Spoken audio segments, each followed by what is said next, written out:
Jumbo. I'm a member of the IABC, and it's such a pleasure to be the one moderating this very important conversation. Uh, Many of you have heard about IABC, and some of you who haven't. Is the International Association for Business Communicators, who have existed for well over 50 years across the world.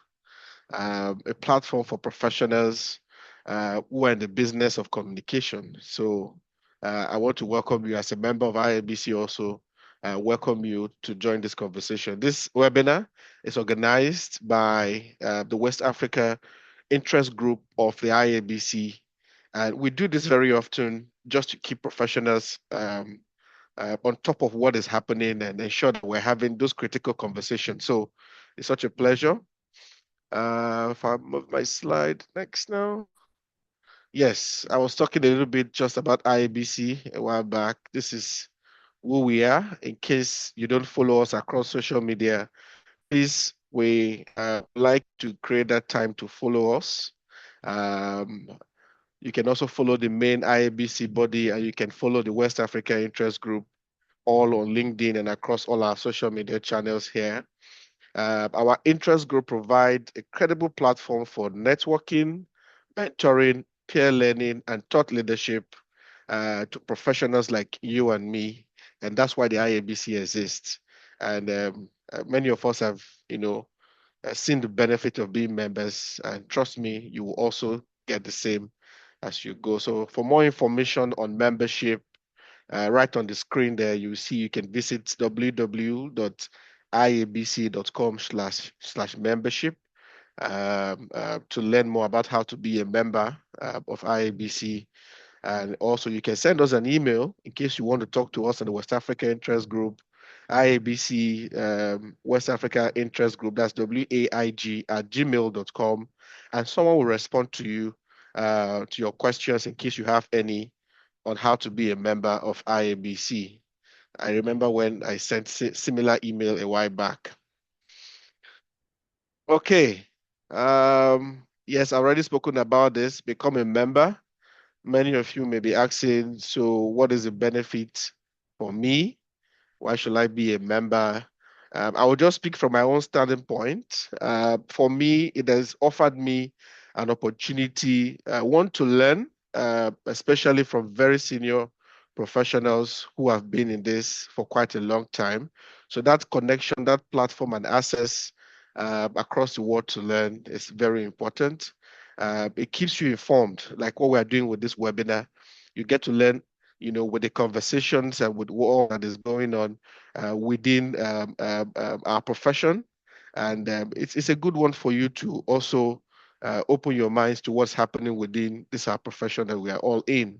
The tools, there's a lot of tools and resources in the IABC. You don't want to miss it at all. It will help you to grow professionally and help you to learn more. I've gained quite a lot the last couple of years, even as a member. So you might want to take advantage of that. And also access to certification that you need to also grow yourself in the profession. This will offer you that. So join us, www.iabc.com/membership to learn more how to be a member. So these are social channels, just sharing it again. So you remember it very easily in case you want to keep up with all that's happening within our interest group in West Africa. There are many other interest groups across different regions across the world. So in case you see some of that on LinkedIn or online, but this is for West Africa Interest Group. Okay, as I said earlier, my name is Wisdom. It's such a privilege to be moderating this session. I'm a global manager, internal communications and tech knowledge. I'm also a member of the IABC Fellows Committee. Been in this for the last 11 years, and it's such a pleasure. I also anchor the Energy Outlook TV program where we talk about everything energy. So such a privilege. I'm very happy to be here. But I'm most delighted to have this crop of very, very accomplished and senior professionals who will be talking to us on this very important topic today. I think this is where excites me the most. If you know one of our panelists, Mr. Andy Ode. Mr. Andy Ode is Chief Corporate Communications Officer at NMPCL. Mr. Andy served for the last 30 years leading comms and sustainable development, of course, as General Manager at NLNG, and currently is the Chief Corporate Communications Officer at NMPC. Those of you who are in this space, you know Mr. Andy. Such a privilege to have him here to find time. Thank God this holiday. Oh, before I forget, happy Ramadan to everybody. If you're a Muslim and you're here, we are grateful that you still find time to join the webinar. We are very happy too that this holiday came early so we can have more people join the webinar and benefit from the conversations we are going to have. So, Mr. Andy, thank you so much for finding time to join us. If you know Thank you. communications a lot, you know Madam Shola Abulu, a thought leader, learned a lot from her, especially around strategic communications. She is principal consultant Shola Abulu and Associates. She's joining us. Shola Abulu and Associates is a strategy and communication consulting and training firm based in Lagos, Nigeria. She's a business leader, experienced facilitator, one of the very best I know, a coach and seasoned communications expert, strategist. I can go on and on. Madam Shola is everything you want to learn from. SA, as we normally call her in the IABC. Please thank you so much for finding time to join us for today's webinar. Madam Shola, are you there? Can you hear me? Okay. I can hear you. I didn't realize I was supposed to unmute. Thank you. You're most welcome. Lovely to be here. All right. Okay, my sister is here, a dear friend, Tolulokpe Olordero is here, founder and principal consultant, Monstron Communications. He's here. Tolu is an impact educator, a board advisor. In fact, every year, if you follow Tolu on LinkedIn, she shares very beautiful insights that very senior and board level leaders can learn from as to shape communications in their organizations every year. If you follow our newsletter, you agree with me that Tolu has been very impactful in the communications profession. And of course, her experience for us here in this conversation, we can't thank her enough for finding time. If you know her, she's also the founder of Public Relations Women Foundation, a global social enterprise committed to strengthening the practice, leadership, and economic relevance of public relations across markets. Tolu, it's a pleasure to have you on the panel today. Can you hear us? Yes, I can. Thank you so much, Wisdom. And Uh, it's a pleasure, really, to be here with very senior colleagues. Good afternoon, everyone. Fantastic, fantastic. All right, this is where we get into the session. But first, we supposed to take a group photo before we start. Injide Chisim, are you there? I think this is where we end our slide first, and everybody needs to turn on their cameras. We have this culture of taking like a group photo um, um, for our archive. So if you can you kindly turn on your cameras so we can take a group photo? Injide, how are you doing this now?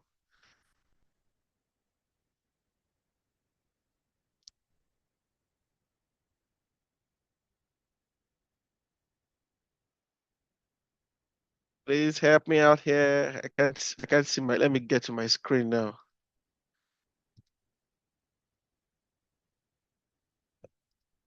Okay, please let me know when we are good.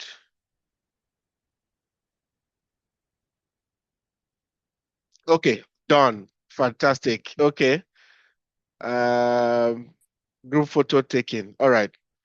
So we move on, and once again, welcome everybody to this very important conversation. Before I throw my questions to the panelists, I just want us to a bit of background to understand the depth of the conversation we're having today. Across Nigeria, if you're from Nigeria or across the West African region, You agree with me that communication has indeed undergone a remarkable transformation in the last 5 years, specifically from the COVID era of that pandemic to all that has changed our corporate and world today as we have it. Communication has been part of it and has undergone quite a lot of remarkable transformation. What was once considered a support function, often brought in at the end of maybe a campaign or during crisis, has evolved to a critical strategic driver of business and reputation. And that's why the IABC, there are different courses now and certifications where communications professionals are taking to certify themselves, either in strategic communication or even as a communications professional, because this has become a very, very important business. So today, organizations are operating in an environment defined by, this rapid digital conversation, complex stakeholders ecosystem, and the market is just dynamic. It's changing every day. And if you're a quoted company, you know what this means. Every single action could just change the dynamics of things in the market. So it's a landscape. Communication professionals are not just telling stories. Our work now goes beyond that. We're shaping perception, influencing decisions, and managing risks, creating value for organizations where we are. So our job has indeed transformed, particularly in the last 5 years, to where we're now taken very seriously. I say this because even at the office, sometimes some communication need to go out, and the next thing I have to be brought in to look at it end to end. Are we being strategic about this? Is there other way we need to communicate this better? And it tells a lot how they see how we communicate, and that's why we're discussing winning with communication here with our professionals who are going to share us very deeper insight from their story, how they've worked with their measurable experience and impact they've created. And I want to thank everyone at IABC for putting this together. All right, without much ado, I'm going to start. First of all, to my panelists. Or before I get to the panelists, maybe I should just look at the chat box for a minute. And my question to everybody, so that our panelists get a clue on how we are thinking for the conversation today. When we say winning with communication, what does it mean? What is one key thing that stands out for you?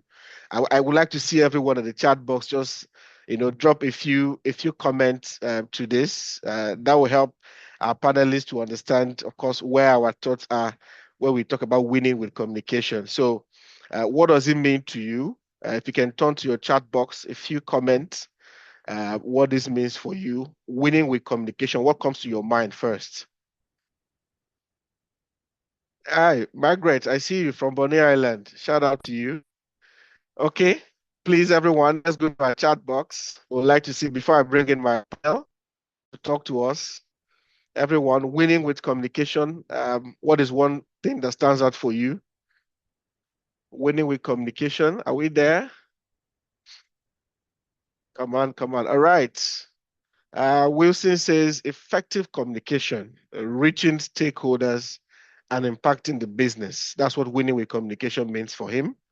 Joycey, winning with communication is when your stakeholder clearly understands your communication and build a positive reputation. Amazing. I like Joyce. I like how you crafted that. Very interesting. All right. Let me get two more and I'll go to my panel. Two more comments. What does winning with? We are professionals here, communications people. Like us or let's talk. Let's talk. Um, all right, Charles, communicating, engaging, mind share. Fantastic. Winning with this daily now, winning with communication to me means communicating effectively and intentionally, in a way that conveys clear message and builds a positive reputation. Fantastic. All right. Let's keep the comments coming, and I'll turn to my panel now. And my question, you you've heard from the chat what winning with communication means to them. So I'll just throw this question open to our panelists. I'll start with Tolu, and I will move to Shola and then Andy before we get into other questions. So now my first question here will be,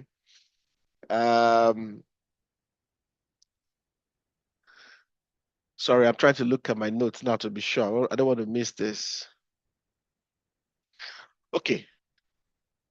On strategic communication in West Africa, as I said earlier with that intro, and how it has evolved from support function to critical business driver.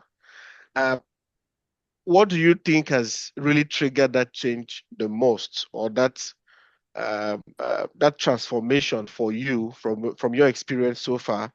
And turning that question to you, what does winning with communication mean, or what should it mean as at today? I don't know if that question is clear to you.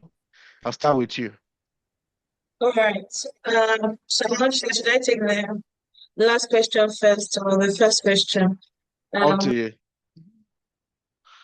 I think that so first about what has changed in strategic communications in the last 5 years. I mean, the 5-year frame is just after COVID. Before COVID, we had lots of random people, really. Everybody said they were PR professionals. Everybody said, I can do communications. That was the era when you had lots of influencers. There was a lot of focus on social media. 5 years ago, social media wasn't necessarily a new thing, but largely it was a new thing for businesses to take more seriously than before. And so what it then meant was communications people who, before that time, were not very active on these platforms. Yes, we were managing comms for organizations, getting them on those platforms, but communications people were not present on the platform. And so what that meant then was that you had influencers who were then shaping corporate perception of what PR should be. Because the professionals were not really talking then. After COVID, though, because I mean, all of us had to start selling our services online. Nobody was going to come to your office to say, "Oh, yeah." So nobody was going to come to your office to say, "Hey, we have a brief." Everybody was reaching out to people via email, online. They would send a DM. We have a crisis now. People were asking for referrals on Twitter. And it was the people they knew online that they could refer. And so my estimation of what that connoted for many comms professionals was that we realized that we had to come out online. We had to be more visible. And obviously, because you had more professionals now speaking, there was a lot more concerted effort in client education, which is something that has significantly been missing over the years. I agree. Education to the business community was severely lacking about what PR is. It was an elitist conversation. But when I get in front of my clients, then I can explain to them that, oh, it's not just about media relations. So we're not even sure if those who had direct face-to-face access to these clients were spending a lot of time actually doing client education about what communication should be. But then you had people, allow me to say, like myself, who was up because we didn't even have a choice. I didn't have an office. So there was no way for anybody to come to my office to say I wanted a service. So it was a matter of survival for the new generation of public relations professionals, where you had to demonstrate expertise because nobody was going to vouch for you for your competence, or you didn't have a Rolodex of past clients that you had served. The only way you could communicate this was to show what PR is, really teach people, because them understanding what public relations is and communications value determine how much work you can get. And if you didn't get work, you're going to starve. So there's a lot more client education about what PR and communications is.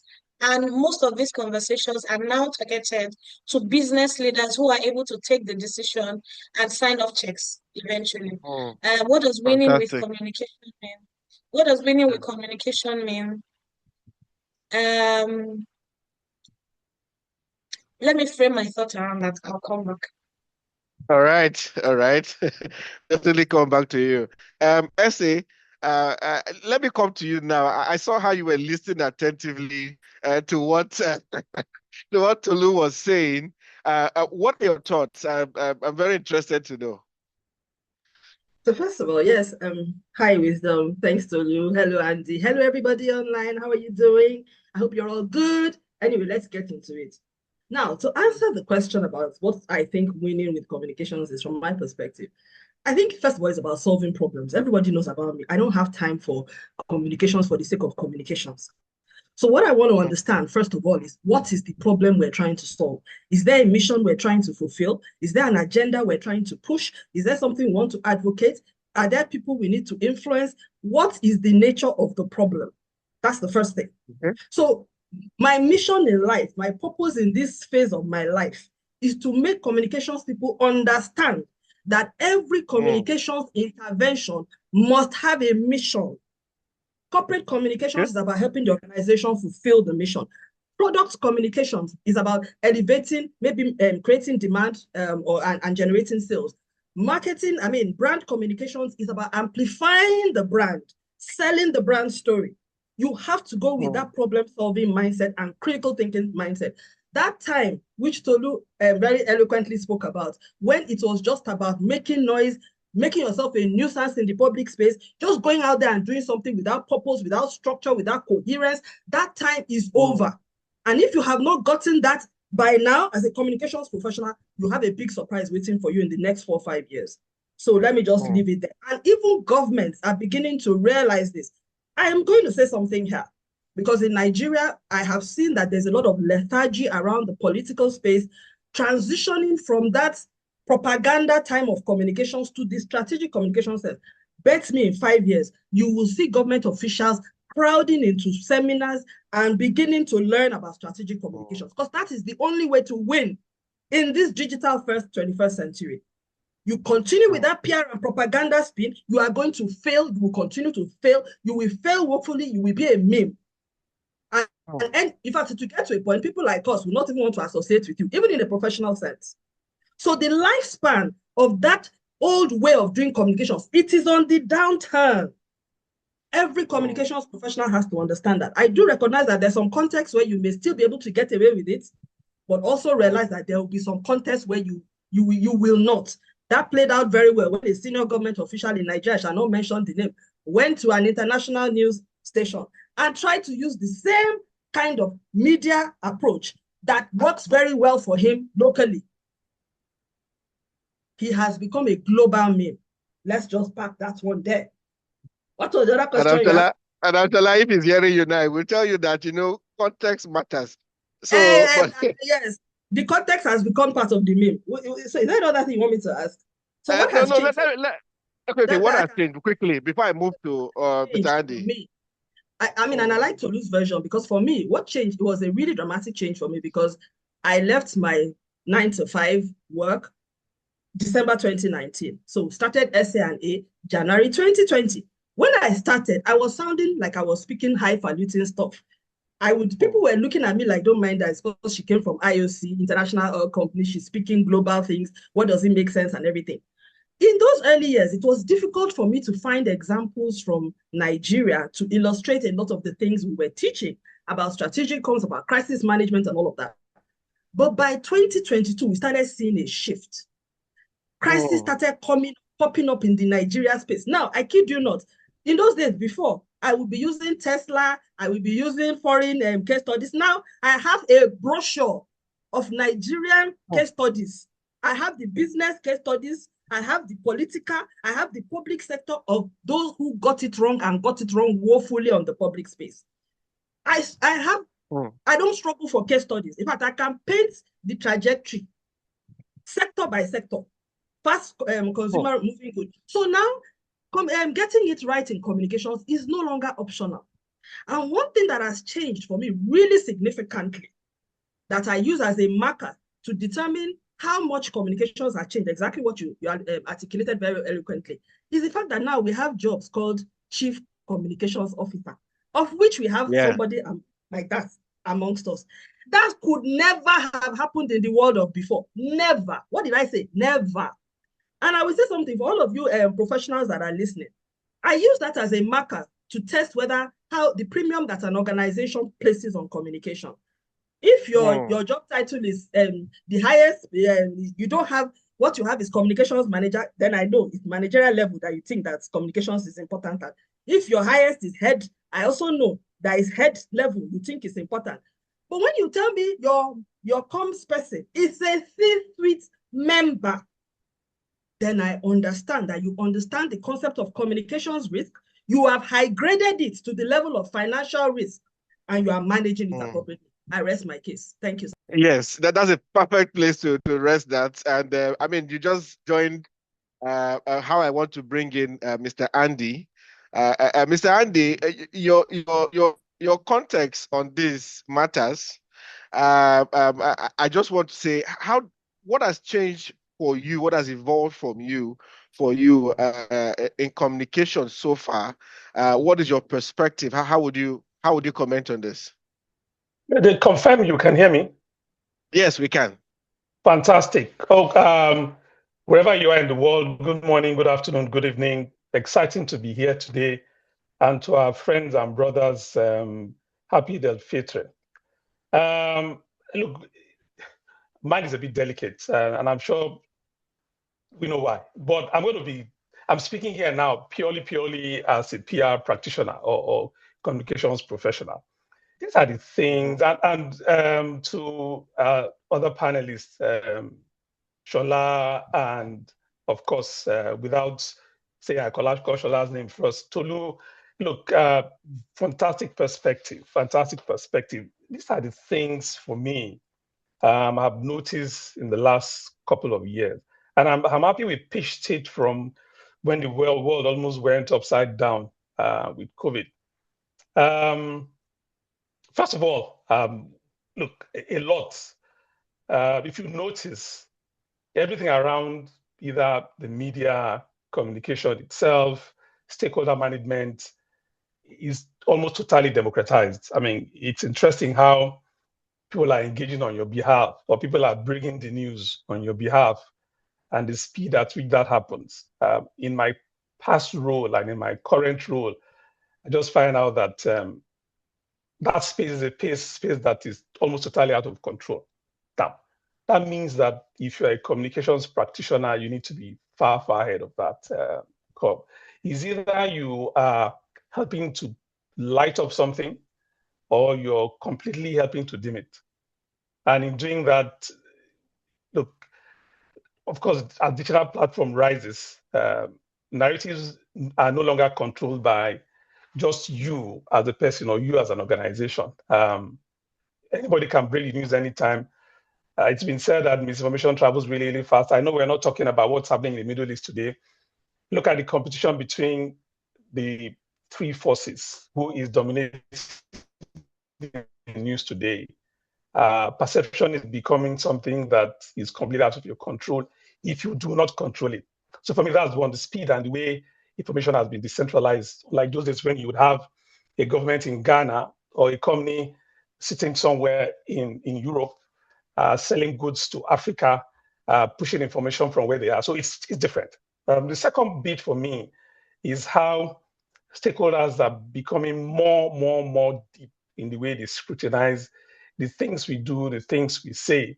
And what that means is citizens, regulators do not control the narrative anymore, but transparency and accountability and how well we respond as individuals, organizations now determines who is listening and how people are being critical. And the last one for me, and I'm happy that this was mentioned, when you begin to have more, and now we're beginning to have more comms people sitting at the table to determine not just pushing out press statements, but determining and engaging in how you shape the reputation of a company, from the feedback you get from stakeholders to the feedback you give internally, and how you help to push the narrative. If I'll put it this way, three things that I've noticed. One, part of our job now is not just communicating, but managing reputational risk for the organization. Part of it is not just communicating, but also ensuring that investors are confident in what we do and how what we do determines just the bottom line, not just the bottom line, but much more beyond that. And finally, you now have more cons people also helping to determine and shape policy. So these things are changing. These three things are changing. In essence, for me, comms has evolved from being reactive messaging that we used to have, either governments or the company spaces, to being proactive in managing influence for the business and be more strategic in not just communication is determined, but how the entire ecosystem now revolves around what we do and what we say. So I'll leave it there for now. I was going to speak to the first one, which you talked about. What does winning mean? I think winning for me means shaping perception in real time. Now, as they say, quick, without necessarily breaking the table, managing complexities around either government, community, investors, and the media. And in the midst of all of this, you have the comms person. And of course, the third one for me is ensuring alignment between what the organization says and what it actually does. So when we communicate, we are not just pushing out narratives, but we are actually influencing outcomes, not in a dubious manner, which means it starts from how policy is shaped to how it is implemented, how impact is measured, and you roll it all the way back. So are we generalists to a large extent? Yes, but what stands us out is how we put in place processes and structures to determine how the businesses are seen, looking at all the dimensions of reputation. I hope I've not taken all the time saying this, but honestly, No. again, excited to be here. Yeah, yes, not at all, Mr. Andy. I mean, some of us who know you and hear you speak and listen to you all day and won't be tired. But let me stay with you a bit now. My next question, of course, over the last couple of decades, you have been in energy communications for the longest of time. A fantastic work for those of us who follow what you do. But I want to practicalize some of what we have talked about a little bit more. What significant experience maybe are you happy to share with us for learning purposes that may have shaped perception for you and the outcome in your career journey till now? And what are some of the comms unique challenges that you feel like left a lasting impression for you over the course of your career till date? Okay, thank you. I'm going to be speaking to something that's completely probably unexpected. So that makes it even more credible and valuable to the team. Who has ever heard about cooking gas in Nigeria? I'm sure we all cook. And if you're not cooking, you're eating. And if I stretch that a little bit, maybe if I have the time to speak to something again, speak to the West African gas pipeline because of colleagues who are from that part of West Africa. Now, NLNG and if I have colleagues from NLNG on the call, I want to use your case study this time. Now, when the company was set up, purely the objective was produce LNG or gather gas produced for export, strictly. There was a dilemma at a point. I think it was in President Obasanjo's time. President Obasanjo was hitting very hard. Why should we be exporting gas to the rest of the world when Nigeria doesn't have enough cooking gas? Now, to a layman like me, I mean, so what's the big deal about that? It meant something for the reputation of a Nigerian company producing something that is scarce within Nigeria. That was the remit of the business, completely export LNG to earn dollars for Nigeria. But if you turn it upside down, it means that you have water, but you can't drink water, or you have food, or you can't eat. What did the company do? And by the time I speak to this, you will now understand how in managing reputation or in running a campaign, It's not about just that little thing we write all the time, either a press statement or just a document. In shaping it around, there was conversation around, we now need to begin to explore opportunities to produce, to deliver LPG into Nigeria. So the entire campaign was now focused on, as much as they are in an international company operating from Nigeria, there's opportunity to begin to do something about reputation of the company to say, look, we also care for Nigeria. We help to build a better Nigeria. That was the tagline at that time, helping to build a better Nigeria. Those are the things, it's something that was done around that campaign. Nigeria LNG started delivering cooking gas LPG into Nigeria. If you know what that means, and it's not about the bottom line this time, some people see it as CSR, not necessarily CSR. Company was earning money from it, but the thing is, you're giving back into Nigeria instead of concentrating on export. A lot of stakeholders were involved in this process. The federal government was part of it. The Bonny Kingdom or community was part of it.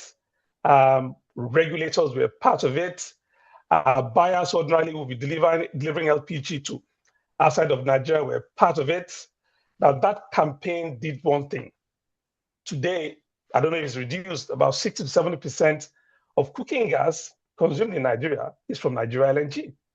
It will have been zero, right? There was a huge campaign around giving back to Nigeria.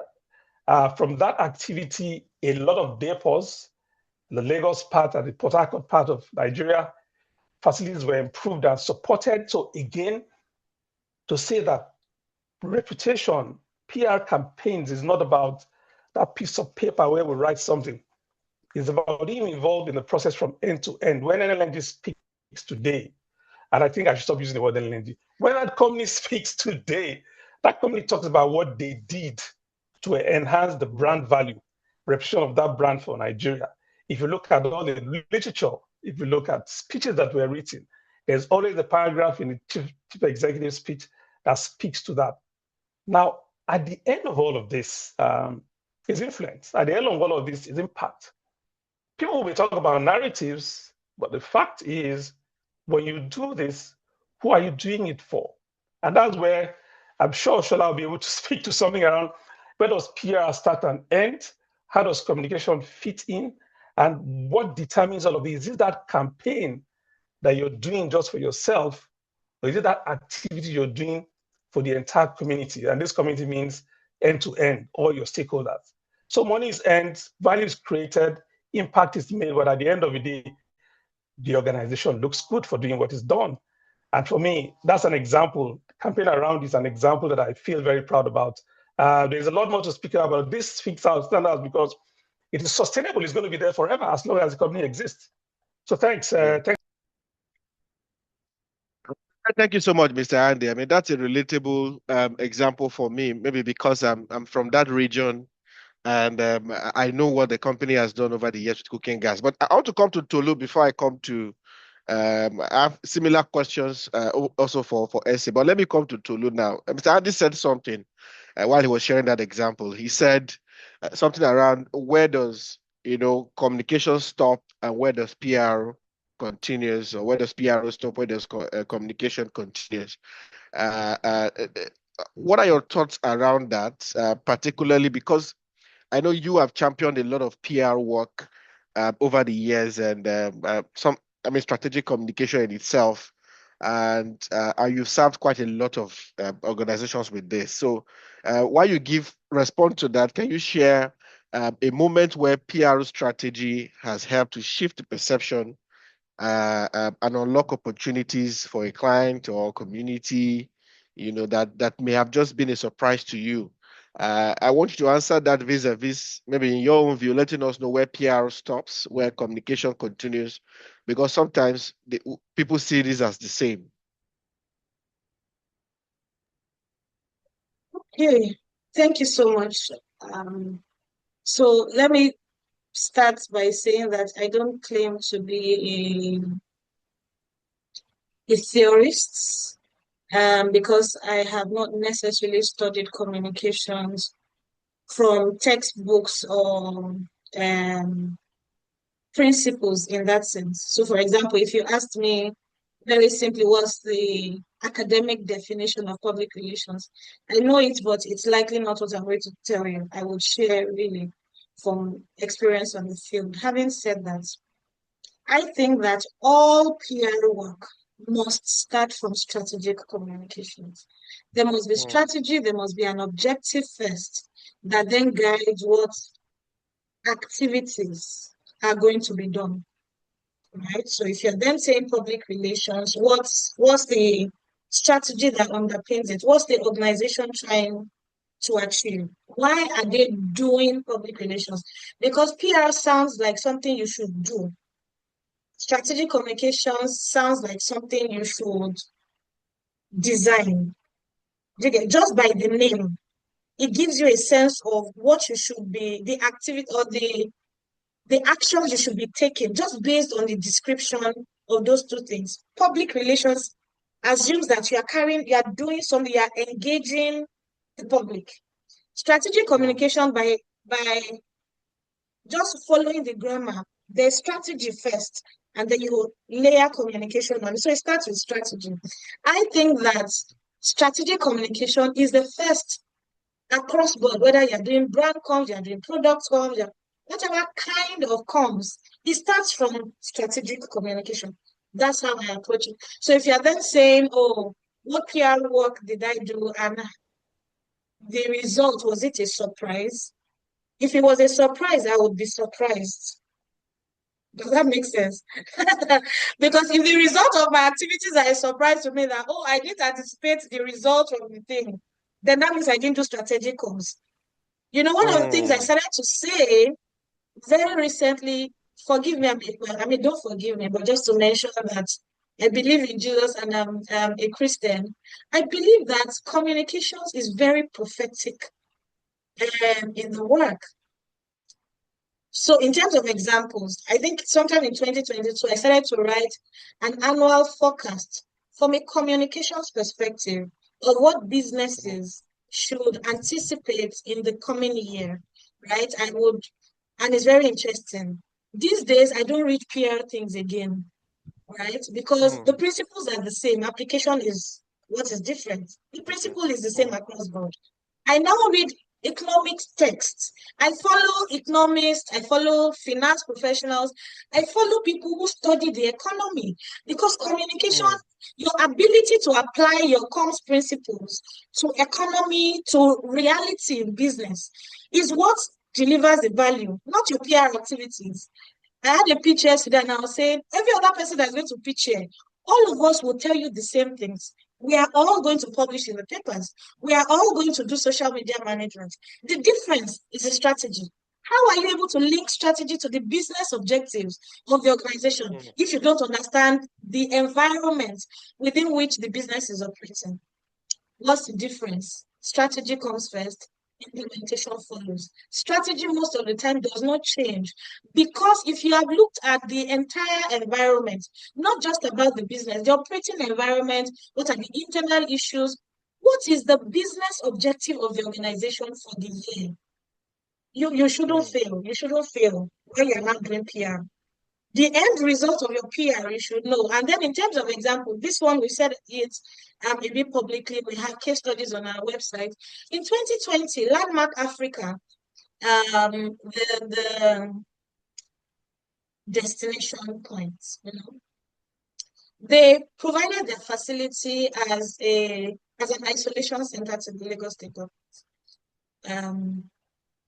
It was in the heat of COVID. There were quite a number of cases in Lagos Island, the local government, and so they needed an isolation center close to the people that were more severely affected, right? So that instead of transporting people over the bridge, as people in Lagos would say. And Landmark provided its facilities.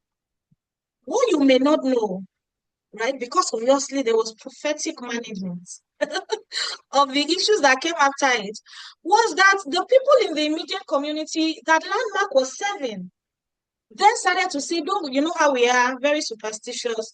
Don't go around Landmark. If you go around the facility at all, you will catch COVID.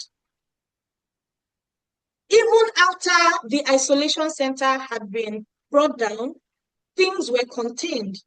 People, they were in WhatsApp groups of estates around Landmark. People were passing on message within those groups to say, don't go near Landmark because you were going to contact COVID, right? And so obviously, because again, you see, before the world went into lockdown and got used to remote working, my firm had only been doing remote working. And it wasn't necessarily because we were anticipating a lockdown. We didn't have money to go and rent an office. So by design and very limited funding, we had to do remote work and design a system to make sure that we were able to provide services. So when established firms were trying to understand, how do I manage my 20-man team remotely? We had 2 years on them. And by the time Landmark called us in, we were doing things like a virtual press conference. We were dispatching items to journalists in their homes. And everybody, and we're able to do a virtual walk around. So it was a series of activities. First, there was a press engagement. But you can't do the press and say, oh, now we have spoken to everybody. There was stakeholder segmentation. You see those groups where people were talking. We also met them where they were. But we didn't meet them as Landmark because it wasn't the group executives too that were saying don't go near Landmark. It was random everyday people. So we found random everyday people to say Habba. Then we now started sharing videos of the isolation tents that had been demolished. We showed videos of them doing the fumigation that comes to mind now. That's not the word though. But just showing that things were back in place. That was communication. We then also showed activities because Landmark is not a talking place.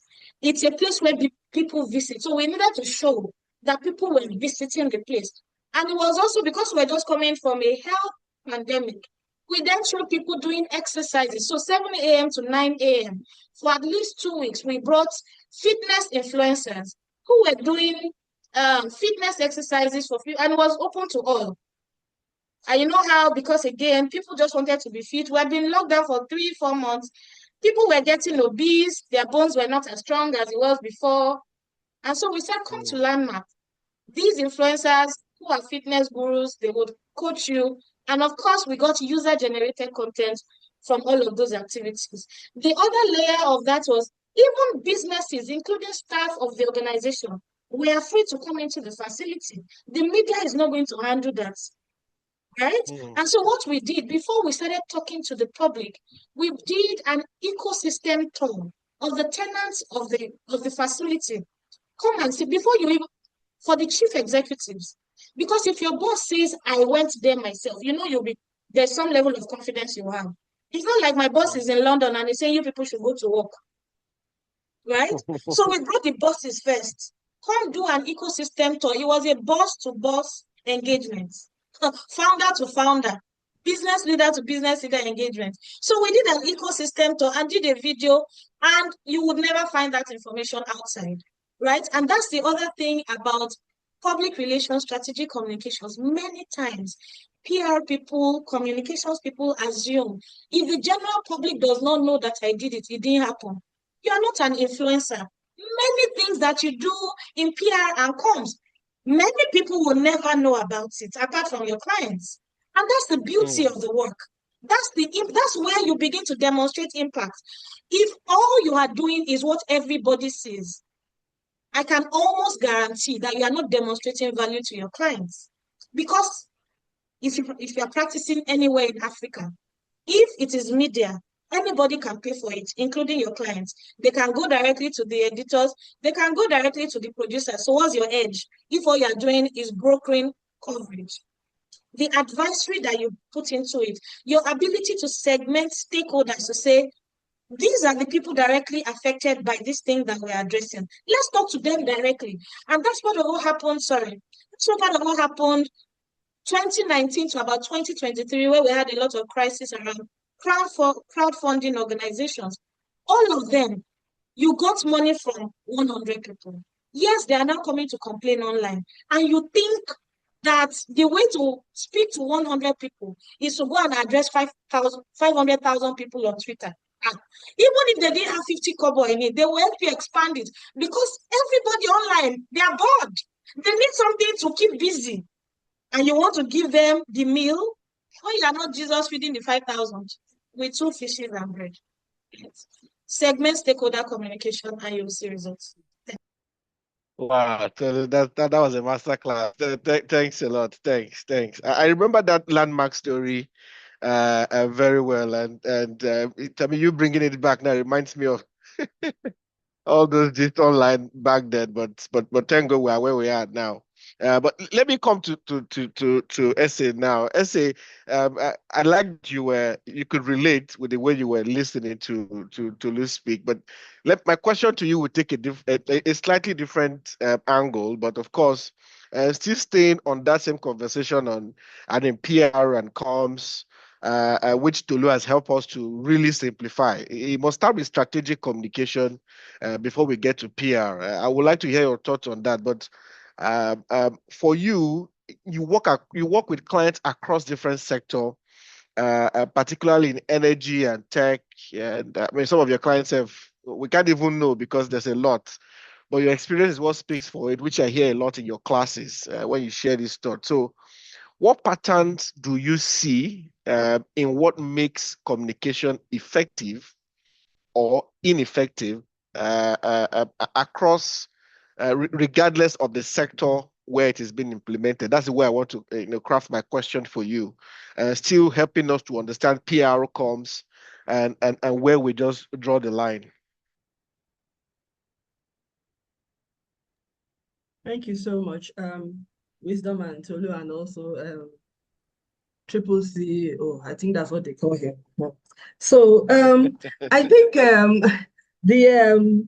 so very interesting conversation here. And this thing about so first of all, let me address the question of the patterns that I see across. Yes, and you're right, I do work across sectors, majorly with energy sector somehow because of occupational hazard. Majority of my clients are in the energy sector on the consulting side, and then to some extent some other sectors are beginning to creep in here and there. On the training side, we work across all sectors. So I coach and mentor and train people from all sectors within Nigeria and Africa. So that gives me a little bit of insight. So what I've noticed, there are some patterns. I mean, I'm a concept and a principle person. I rest, I breathe, I live concepts and principles and frameworks. That's why I'm able to segue between professions. I have done communications for political sector. I have been part of political campaign communications, and we have moved demographics from A to B. I have been part of public sector communications at state level in Nigeria with a sitting governor. We also were able to move visibility and reputation from A to B. I have been involved in energy sector communications, brand visibility within the energy sector. Using the same principles, I have been able to move from a brand from nobody knows us to we are the leading brand or one of the leading brands. So giving God the glory for all of that. But it's the same concept. In fact, fun fact, one of the things in the early days of SA&A that convinced me that I was really onto something and that I could make a career out of this was when we came up with a comm strategy 7-page for a state government in Nigeria. And all we did, I literally worked on it over the weekend, didn't even have a conversation with them, and gave them the PDF, sent a voice note. They didn't come back to me. They went ahead and they implemented. It was so successful. And for me, I was thinking they would have to come into a meeting. And I was like, if this can work for a Nigerian government, the same things I learned working in energy sector for 22 years, then that's it. That means it can work for anybody. So that was the bridge for me.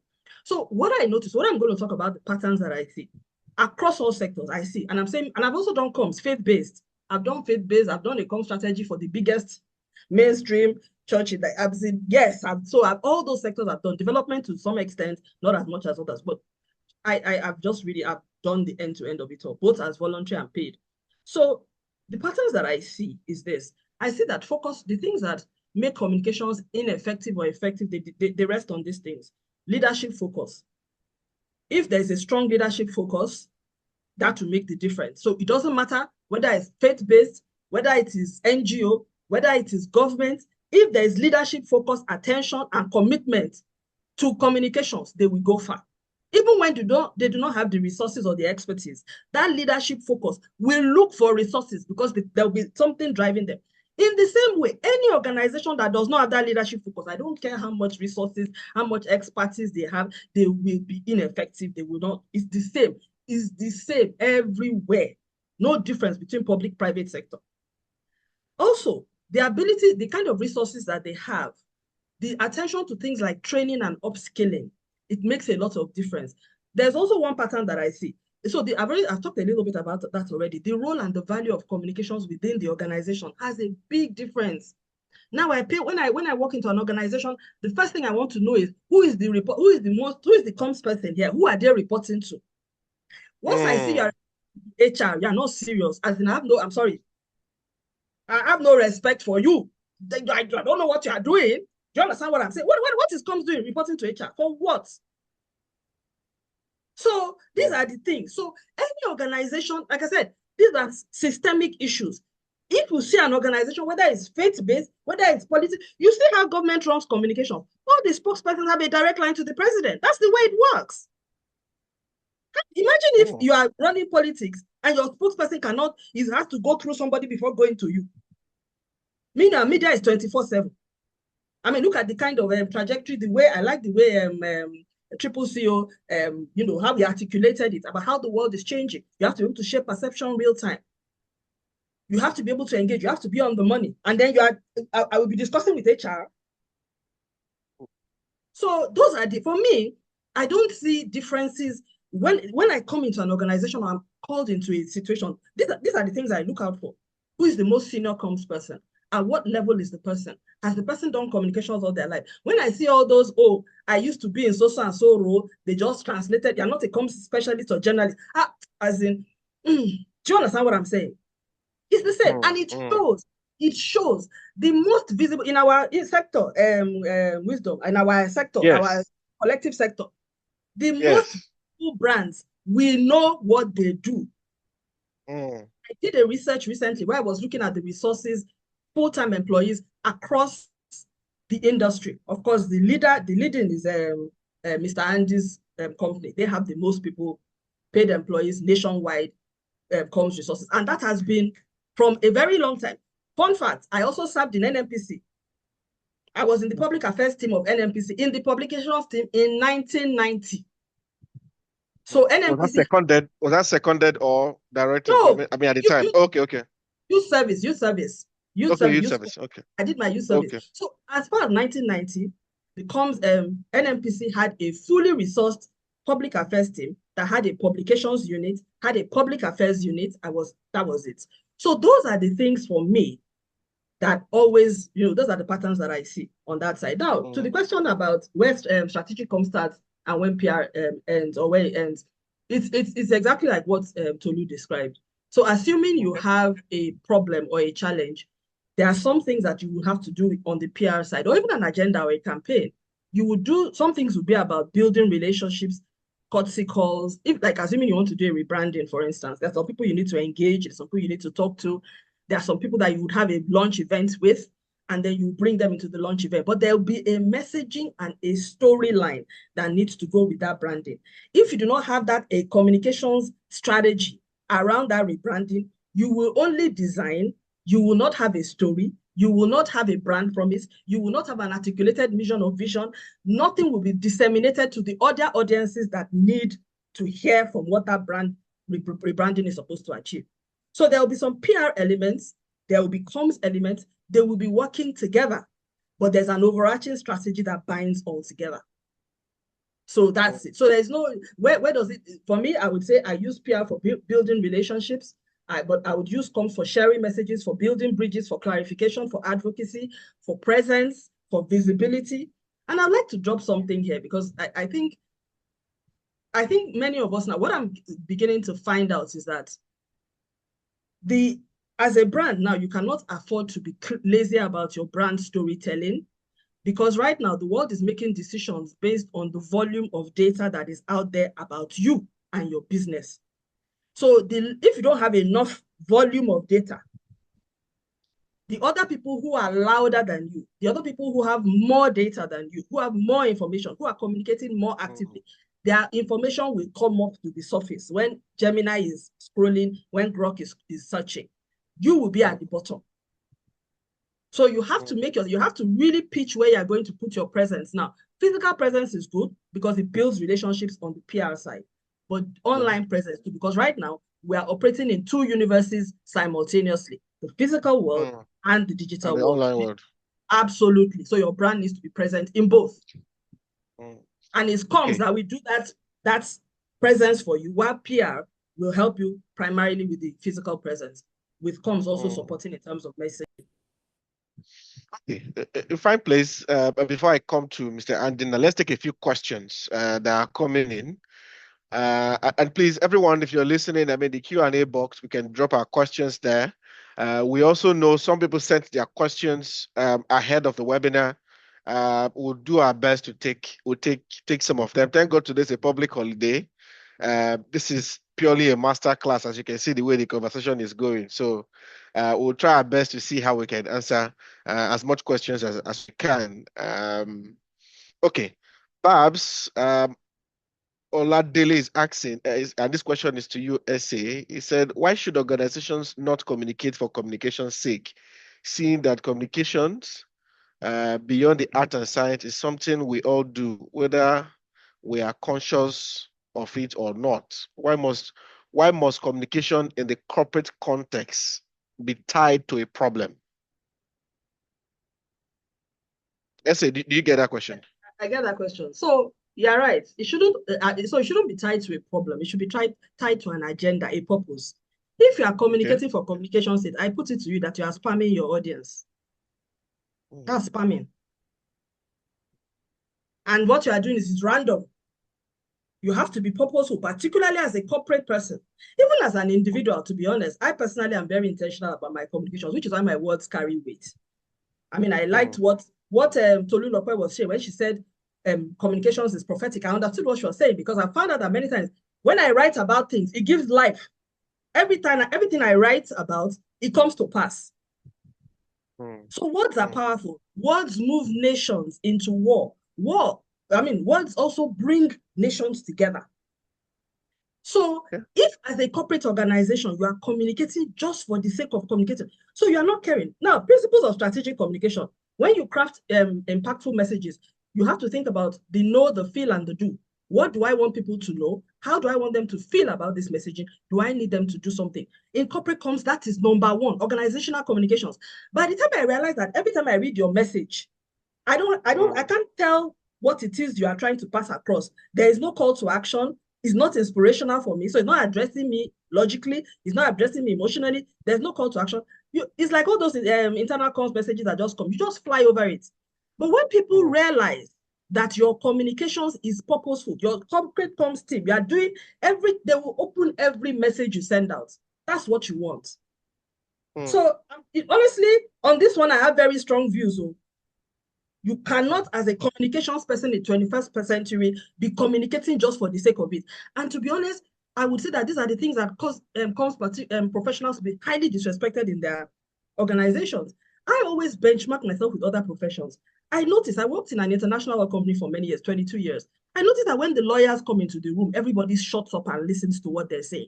I noticed that when their accountants come into the room, everybody shuts up and listens to them. I want that kind of respect. When Shola is talking, I want everybody to be quiet. MD will not be scrolling on his phone because what Shola is about to say is important. I cannot be communicating for the sake of just communicating. No. He must be hearing from Shola what he has not heard anywhere else, what he will not hear anywhere else except Shola opens her mouth. And he will leave that room a different person because he heard something that Shola said. As a communications person, if you cannot grab attention in that way, you are already limited in your scope. I rest my case. Interesting. A lot of the leadership this thing you raised, I have a few questions on that. I'm going to save that for Mr. Andy, who will give us probably, a better insight. I have a few leadership questions. I'll come to you, sir, shortly. But let me ask Tolu this. Olubukola Oyetayo is asking, how can communications professional win, especially in the financial communications field?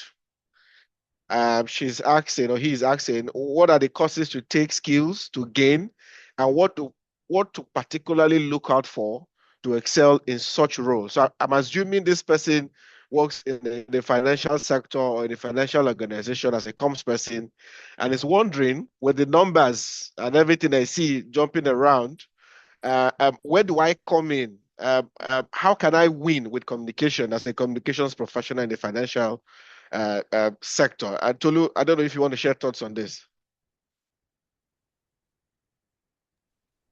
Okay. I think maybe SA may be in a better position since she's a teacher here.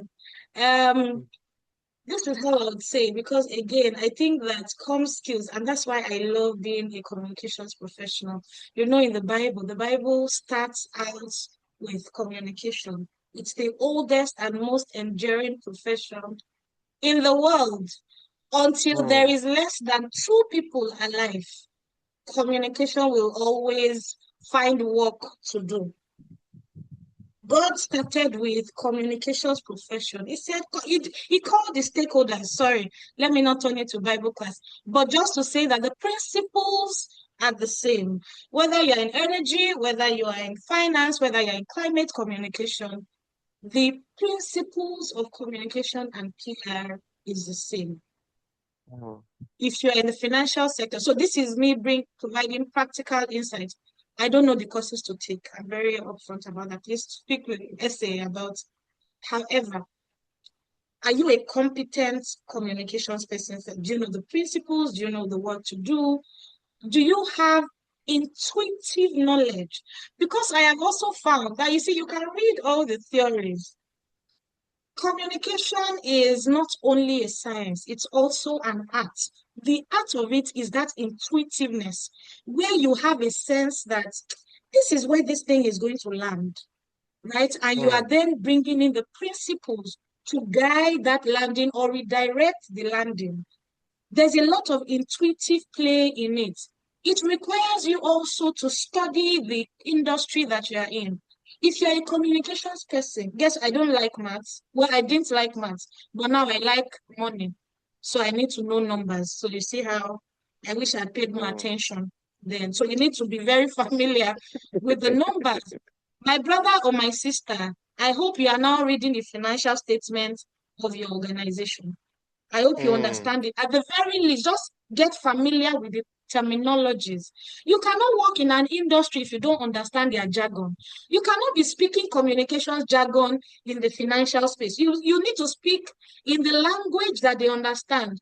You cannot go to your chief executive. I hope you have that access, by the way. Just to echo very quickly as I deviate, just to echo what SA said. In my work, we only handle B2B communications and social impact. One of the most stringent requirements that we have to work on any brief. We actually don't, apart from sending invoices and getting approvals for activities, we require direct access to the chief executive. Who is going to take the final decision? I'm not advising a communications professional. What am I advising you about? I'm studying your industry and business. I'm providing communications insights into the decisions the leader will take. That's to the leader. I don't need a go-between. You know, that person is not the Holy Spirit who has to mediate between me and God. No. There's no requirement for interpretation. The leader needs to hear me. Because what happens when you have an intermediary is that meaning is lost in translation. The person who is internal most of the time is scared of their boss. So the way that an external objective consultant will present what they want to say, of course, is guided, is professional, but it's very direct. Because the absolute worst case is that you will not renew my contract. The other guy who is, or in the babe, who is on the inside, they don't want to lose their job because where are they going to get another one? So they're very measured in how they present recommendations. They don't want to offend anybody. They are very political in their responses. So key part of our requirement is that we have a direct line access to the chief executive, and we have learned to manage those kinds of relationships so that they also don't take it for granted. One of the things I've told my team, it should never happen that you're a communications person and they're not listening to you. When I was working in-house, it was a career, I don't know how to say, but I was very passionate. I was too determined. I cannot work, whether I'm comms or whatever name you want to call me, I cannot work in a place and they're having a meeting. Tolu is not there. No. That means one day they are telling me I'm going out of it. They are going to fire me one day. You see, so you must, by all means necessary, not be a nuisance and not being a hypocrite.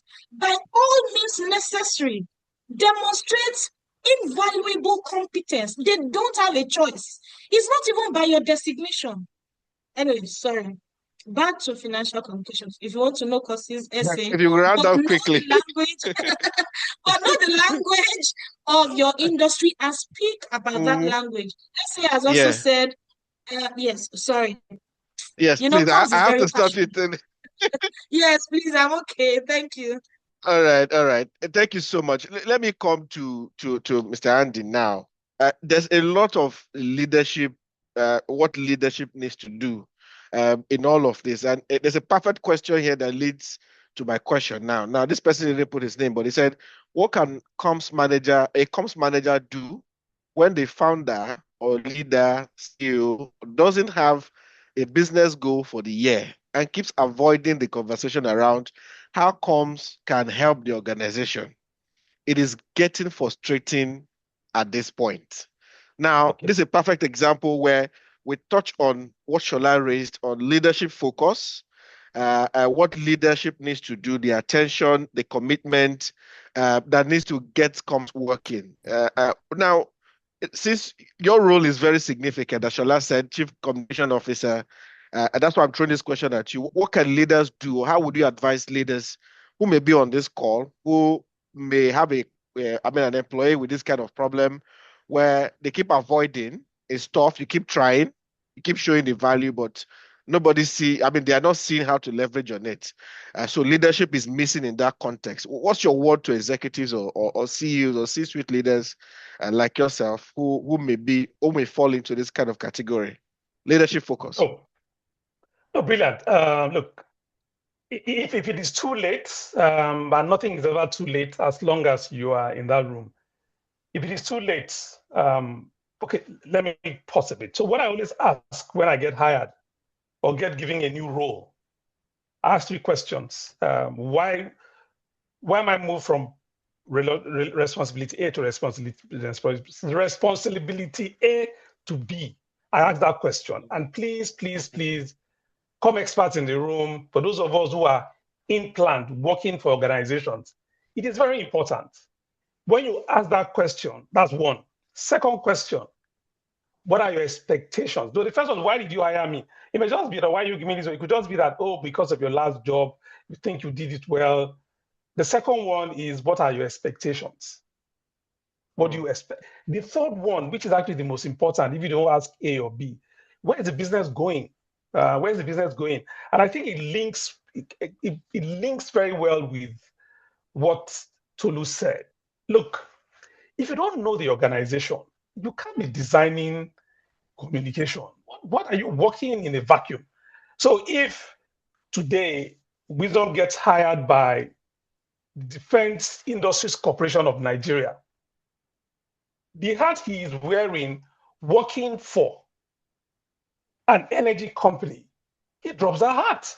He wants to know what the military is like, what armory is like, what building arms is like, what kinds of arms and ammunition are available, where you're trading, how the industry works. Very important. Now, just three things.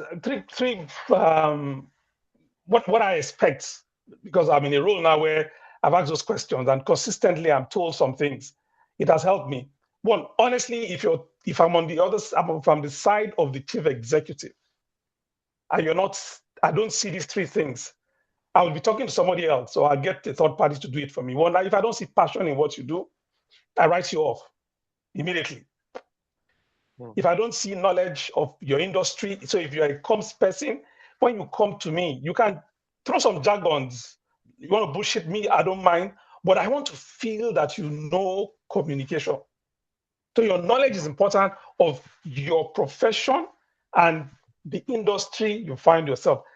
Then the last one, which is what you need to work hard to do, and I'm proud to say that it's helped me over the years across all industries, is courage.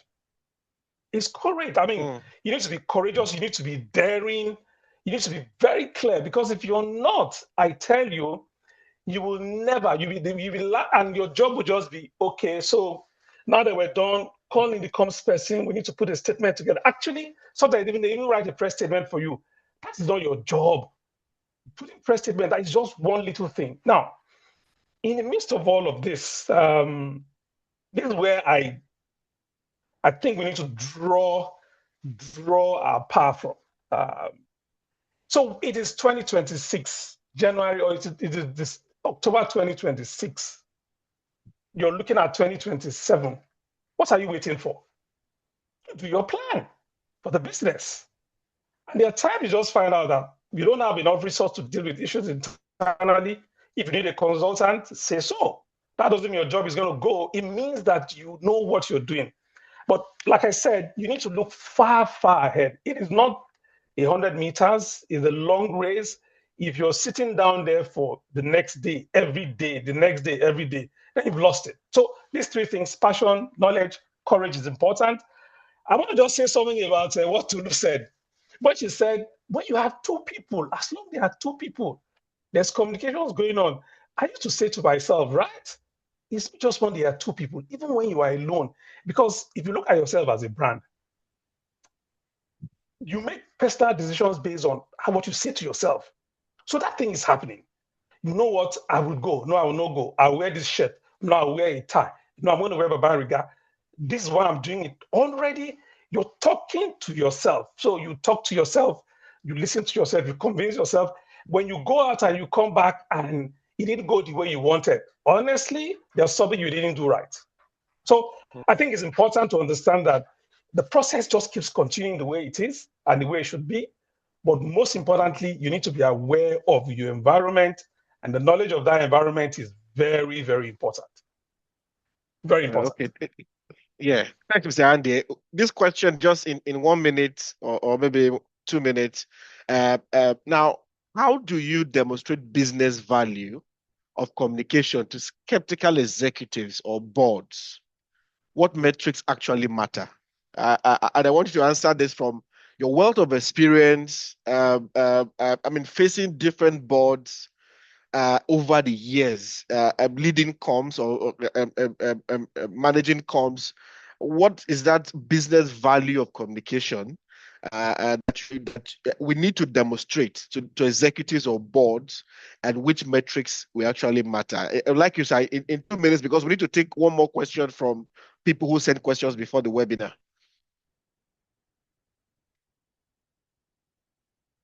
No, you're muted, sir. So here, I think this is where rubber hits the road. Then, of course, the car remains on the tarmac, or it goes off the tarmac, and the car is you. Rubber is what you're doing, and the road is the task that you have and where you need to go. Honestly, I simplify it this way: communications is either it either protects value, it enables value, or it creates value. If it's not doing any of those, forget it. But these are the four things that helps. How do you? So you say protect value. I say protect value. Okay. It enables value. Okay. And it creates value. So, and honestly, at the end of the day, the guy or the girl sitting in the middle of all of this. So for comms as a function, if this is not being seen the way you get your work done, is a problem. And if also value is not being created based on how the business is now seen. So if you do your 2 or 3 year reputational impact measurement of what you've done, you have a matrix that says that if you check what's happening, sentiment analysis of, say, your organization. If I do a sentiment analysis of NNPC today, and I'm not shy to say that, if you did it 6 months ago, a year ago, what you keep hearing is corruption, and all of that. It predates the PIA, it predates 2021. But again, how is that changing? So that's one way to measure impact of what you're doing. And for me, the investment, what you want to build is trust. As we know, there's a lot of trust deficit in the energy sector, in West Africa as a country, as a subcontinent or as a region, and of course globally. But the thing is, look at all the dimensions. So do I trust this organization? Should it be is that organization that you relate with? Should I, when I see anybody from an NNPC or NLNG or Total or MTN, what comes to mind? Now there's a way to measure that. So you have sentiment analysis you do from what you see in the paper. So that's one. Stakeholder alignment. So once something is popping up, and even if you just use regulators, if I'm MTN or I am a Nigerian army and I'm going to help fight and we're going to stop a war in Liberia or Sierra Leone, if I get into Sierra Leone or Liberia today as a soldier from Nigeria, what happens? We are very, very highly respected. So stakeholder alignment is key, which means when you speak or you do stuff, they align with you. And you can also do that based on policy you put out, how people accept or not accept your policies. So that's number two. The third one for me is speed of containment. I call it speed of containment. If you have a major crisis, what is your rate of recovery? When something happens, if you put out a statement, people say, oh, well, oh, my show, yeah, but this organization is not like this. Then quickly you recover. It means that as you recover quickly, as you deal with it quickly, sentiment is also in your favor from the outside. Now, there's a way to measuring that. Again, you hear what people say. Most importantly, how you have regulators on your side. And by the way, when I say regulators now, to a large extent, humans and the public has become on its own a constituent of regulation in the way organizations have seen. Yeah. The last one for me, what kind of partners do you have? How well do people access your business? I think when we were having the pre-meeting a few days back, I said, if you show me the kind of people that you relate with from your gate, if I'm coming to your organization, whether you're a 3-man company, if I come to your gate, my encounter with your security people, and I get into your elevator, if you have one, I walk on your staircase to get up, it will tell me what kind of organization you are. Again, are there ways to measure this? There are. When you do your annual or twice a year, or once in 2 years, sentiment analysis or reviews and all of that, you'll be able to check that. But honestly, what is really important is the best for me is when your chief executive or your board is saying, we like what we see, we're happy with what we get, then it means that good stuff is happening. Lastly, please never, ever be shy to kick what you need to kick to get stuff done, because at the end of the day, the ball will stop on your table when it comes to communication. Everybody seems to say communication belongs to you. You are the one handling it, even if you're not the one handling it. So you may as well just handle it and deal with it. Yeah. Wow. Thank you so much, sir. Wow. Okay. Very quickly, we have some questions that came in before the webinar, and I'll just throw this to Shola. Essay, please. This question is, and I'll just read it out, and maybe you can help us. Someone asked before the webinar, how has influencer and creator content helped or hindered communication in campaigns or crisis? How has influencer and creator content helped or hindered communication in campaigns or crisis? Essay.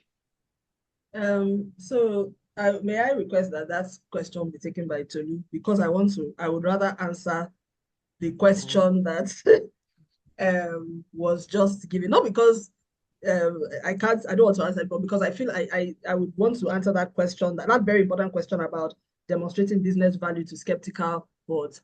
I want to add my voice to the things that Mr. Andy has said, because I know as a trainer that this is something that a lot of comms people deal with. And I'm going to address it from a perspective that takes into consideration where you may be. Because I know a lot of us in the organization, I see this a lot. The power dynamics is not in your favor. Most of us do not have access.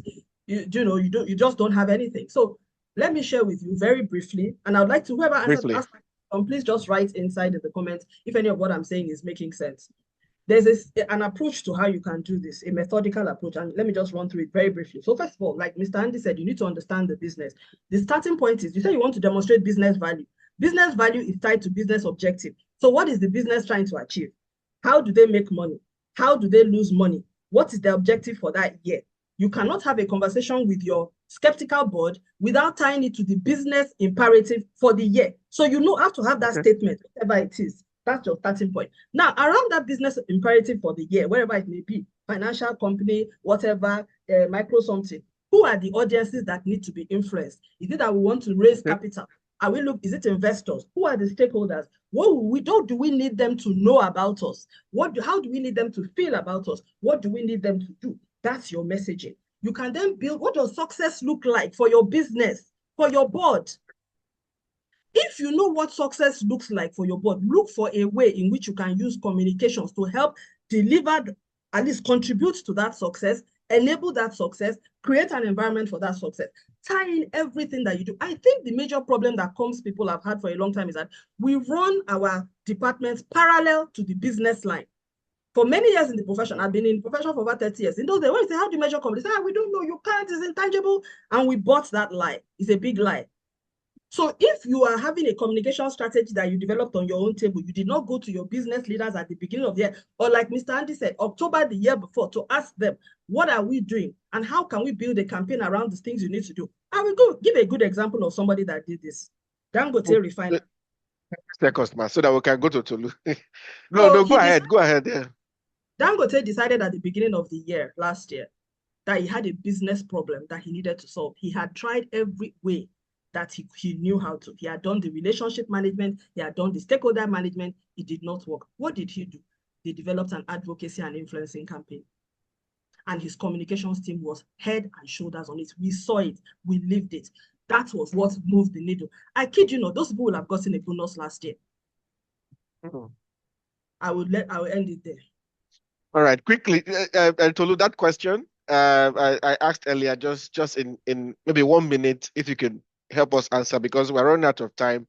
We need to wrap up. If not, I'm sure you people are trainers who can go on for another 2 hours. Tolu, over to you. Okay. Could you please repeat the question very quickly? The question. I also see a question from Senna. Okay. The question is, how has influencer or creator content helped or hindered communication in campaigns or crisis? Influencer content. Influencer or creator content, yes. Yes, and how has it impacted organizations in crisis? Well, so first of all is my particular issue with the word campaign in PR and comms. If we are mostly comms professionals here, I have a strong opposition to the word campaign in PR and communications. I believe that the word campaign and all its connotations apply strictly to advertising. Right? It's a short-lived, attention-grabbing activity where you just want to do something quickly and then move on from it. PR is more long-term, is inspiring, it looks to inspire loyalty, it looks to inspire retention, love for the brand. I don't see how campaigns, in the way it is designed, do that. So I typically don't use words like that. How as influencer content aided things like that. Well, so influencers who don't have a playbook designed by communications, guided by strategy, will not necessarily aid whatever it is, or the influencer would not be able to contribute to the strategic objectives of the organization because they are not guided by anything. Not recent example, but an example of a misalignment, right? In such influencer content. So we had, for those who are active on social media, there's this Judas lady who had just done a random UGC content about a drink. I think it's Maltina or the other one, I can't remember. And she had done this thing to say, oh, we want a bigger one. I love this drink, but you guys should increase the size of the bottle so that I can have more to drink. The brand does not align with her personality. So they moved that content that this independent person had done, moved it to their own preferred influencer type. Right? It was really just a viral moment that they wanted to jump on with an influencer that looked like a representation of them. But it backfired eventually, right? And it then became essentially a crisis that even the influencer could not manage, because where do you manage it from? I just love my children and my husband and I'm doing my work. You are the one that said I should go and jump on what this other independent person says, "So don't come and put problems in my kitty." And that became an issue. So it's just always a misalignment, really. Okay. If there is no alignment from strategy, it always causes a problem. I don't know if there's time to answer this question that Senna asked in the Q&A.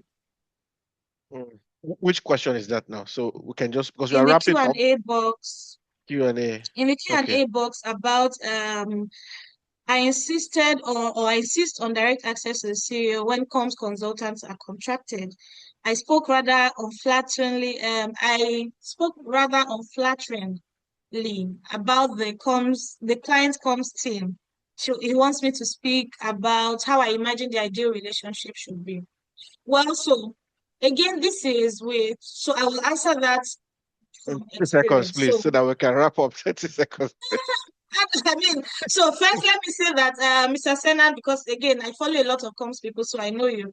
It'll be great for us to have the conversation, maybe on LinkedIn or just have a direct call. But just to say that from my experience, most of the time, you see, comms professionals in-house, typically, they are almost always careful of how communication is relayed to their bosses. That's the reality, except they don't want to say it. Really. And the honest truth is that sometimes it's actually what you want to say, but because of your position in-house, you really can't say it the way it should be to your boss. Yeah. And a consultant will be able to say that. Just very quickly, last year I had a strategy session in Ibadan. This company had set out very fantastic financial goals for the year. But in doing a comm strategy session, we looked first at the numbers. What's the addressable market? What's this company's market share in the addressable market? They were number 3. And the company was aiming to take about 90% of the income from addressable market. And guess what? Comms people were in the room, sales people were in the room at this strategy session. All of them agreed before we came to do a strategy session. With management on the seats, we could look at the numbers. It was comms that was facilitating, by the way, because that's the other thing. If you are looking at, if management comes with a decision without comms input and saying everybody run with it, it will be difficult for you to tell your boss that, okay, this financial target that we set is not realistic. Look at what the data, how can you say that to your boss? They'll say you don't want to work now. But I, as an independent consultant, I'm just looking at the fact you paid me to facilitate a session. We are looking at the data on the screen. All of us watch the numbers, right? And we saw that it's not realistic. People will be working, giving their all, and they will only be able to achieve 30% of your financial target for the year. And then you say the team didn't perform, and the team is insisting that we did more than 100%. When we left that conference room, the head of marketing and comms came to the side and said to me, "Thank you. I've been trying to say this thing to my boss, but it felt like we're just arguing," including the head of business, their business development. So look, please, this thing that you said exactly, can you put it in a document? I'll just send it to only me. Don't copy any other person. I will just forward the email to my boss. All he needed was an intermediary to say the exact same thing in more direct language to his boss, because bosses most times will listen to external parties than you who is inside, because they'll just think you don't want to work. And that's why it's all sometimes very good to have objective third-party consultants look at this thing and then provide insights. All right. Sorry, I'm trying to just wrap up because of time. We don't want to keep people any much longer, but we can't leave without talking about IABC. And that's because that's why we're here. That's what has put us together. And so I think I will just give Mr. Andy and Madam Shola this question to respond to, and then we'll wrap up. I'll start from Madam Shola now, then we end with Mr. Andy, and that will be the wrap of our conversation. So for someone considering IABC membership, what would you say is one thing that they can't get elsewhere, anywhere else, except here at IABC? And I want you to speak to this on how maybe IABC has contributed to your professional growth over the years. I came to join us. I met all of you in IABC, so I think no other person to answer this than the both of you. So I'll start from Madam Shola, then we'll end with Mr. Andy, and that'll be wrap of our conversation for today. So thanks for that. For me, IABC was invaluable for me in my transition from paid employment to consulting role. It gave me a community through the West African Interest Group, which I was privileged to reset up with the team, and has now grown legs and wings and is much bigger than all of us put together. So it's just that community of practice. I don't think we have an organization within Nigeria that is focused on strategic communications alone. You can't find this. Please correct me if I'm wrong. There's other than maybe the Comms Avenue, and that's more like that's Africa focused. But for in Nigeria, although this West Africa group, I know other African countries have other communications. We don't have a communications institute in Nigeria. You cannot get communication certification from anywhere except from IABC. We don't have a national communications certification, which is scandalous. So if you are somebody that wants to work internationally, and you want to know how strategic communications is done in multinational, you are planning to work in, you like to work with W Health Organization, Avro Exim Bank, and that kind of thing, join IABC, because they will teach you the global standard of strategic communication that can be used across nations, regionally, continentally, and internationally. And the content that we get through the global platforms is accessible to everybody. Also, you get the global certification, which, by the way, is very strong bragging rights. I end it at that. Okay, Andy, any thought before we wrap up on IABC? Yeah. So let me brag a bit, just riding on Shola's comment. Look, I've been an IBC member for, well, how long now? Okay, it's just too long enough for me to remember. One thing that it offers you can't get anywhere apart from certification is that, look, number one, it gives you real world insight. So here we're speaking as West Africans, and I'm sure we have West Africans who have joined who are in other parts of the world. In live examples, fantastic. It gives opportunity for cross-market learning. Here I am. Yes, I work for NNPC. I'm listening to comments that have been shared around concerns. Even for those of us who are on the panel, if you get on this kind of panels and sessions, what you do is, apart from insight, it just tells you what's happening elsewhere. More than anything else is how it shapes the way we think. That has helped me a lot.